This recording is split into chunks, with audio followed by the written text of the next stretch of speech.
გამარჯობა, მე რეპეტიტორი ვარ, ვლადიმერ ღვთისიაშვილი.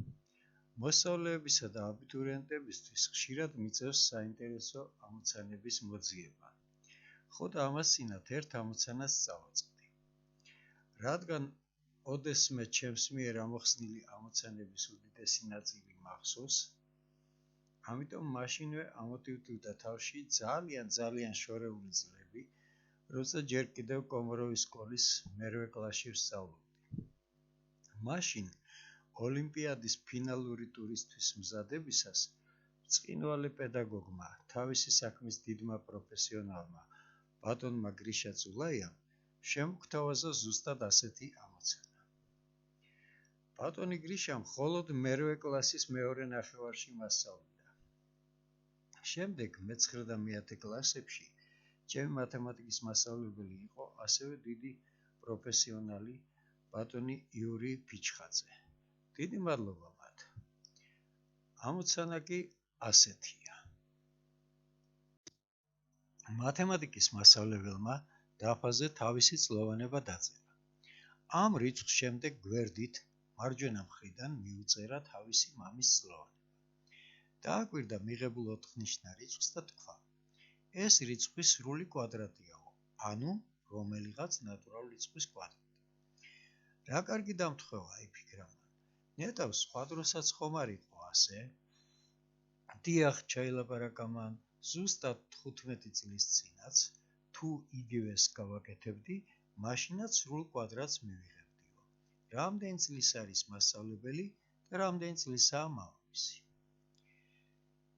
წეღან ვახსენე, რომ ეს ამოცანა, უпроსორად ასეთივე ამოცანა, მერვე კლასში მოგცა ჩვენმა მასწავლებელმა ბატონმა გრიშა წულაიამ.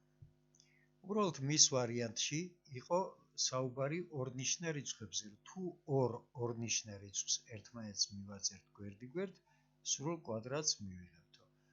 ხოლო თუ ორივეს 15-ით შევამცირებთ და მაშინ მივაწერთ ერთმანეთს გვერდ-გვერდ, მაშინაც სრულ კვადრატს მივიღებთო და უნდა გვეპოვა ეს ორნიშნა რიცხვები. ეს ამოცანები პრაქტიკულად ერთი და იგივეა, უბრალოდ განსხვავდება ფორმულირებით და მეტი არაფრით. ამოხსნის წესი ერთი და იგივე იქნება.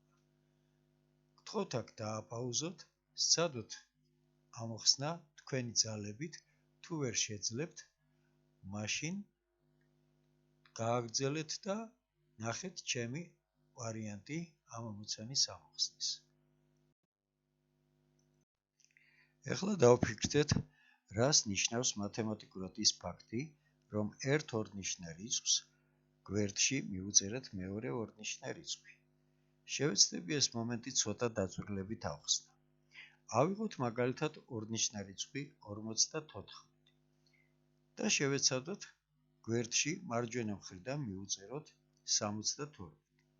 მივიღეთ 5472. მოდი სხვაგვარად ვიფიქროთ. თუ 54-ს ჯერ მარჯვენა მხრიდან მივაწერ 2 ცალ 0-ს და მიღებულ 5004-ს მივუმატებ 72-ს, მაშინ არაფერი არ შეიცვლება და იგივე შედეგს მივიღებ. მაგრამ 54-ს 2-0 რომ მივუწერეთ, ეს ნიშნავს, რომ 54 ჩვენ გავამრავლეთ 100-ზე და შემდეგ მივუმატეთ 72. ესე იგი, ერთ ორნიშნა რიცხვს გვერდში რომ მივაწეროთ მეორე ორნიშნა რიცხვი, მივიღებთ რას? პირველი ორნიშნა რიცხვი გამრავლდა 100-ზე და დაემატა მეორე ორნიშნა რიცხვი. ამის გამო, თუ ჩვენ მასწავლებლის წლოვანებას A რიცხვით აღვნიშნავთ, მამის წლოვანებას B რიცხვით, მაშინ ერთმანეთს გვერდში მიწერილი ეს ოთხნიშნა რიცხვი ჩაიწერება ასე 100a + b და არის რომელიღაც ნატურალ რიცხვის n-ის კვადრატი. რა ხდებოდა 15 წლის წინ? 15 წლის წინ მასწავლებლის წლოვანება იყო a-15, მამის წლოვანება იყო b-15. ანუ როცა ერთმანეთს გვერდში მივაწერდი ამ ორნიშნა რიცხვს, მივიღებდი 100 გამრავლებული a-15-ზე და პლუს b-15. ესეც არის რომელიღაც ნატურალ რიცხვის, მაგალითად k რიცხვის კვადრატი. ესე იგი მივიღეთ შემდეგი ორი ტოლობა. 100 გამრავლებული a-15-ზე პლუს b-15 უდრის k კვადრატს და 100a პლუს b უდრის n კვადრატს.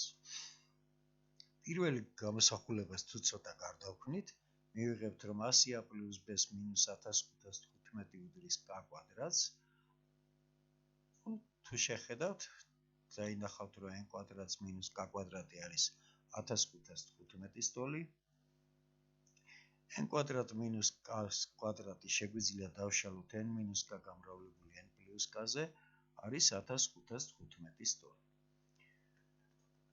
ესე იგი, n მინუს k და n პლუს k უნდა იყოს ისეთი რიცხვები, რომლებიც ნამრავლში მოგვცემს 1515-ს.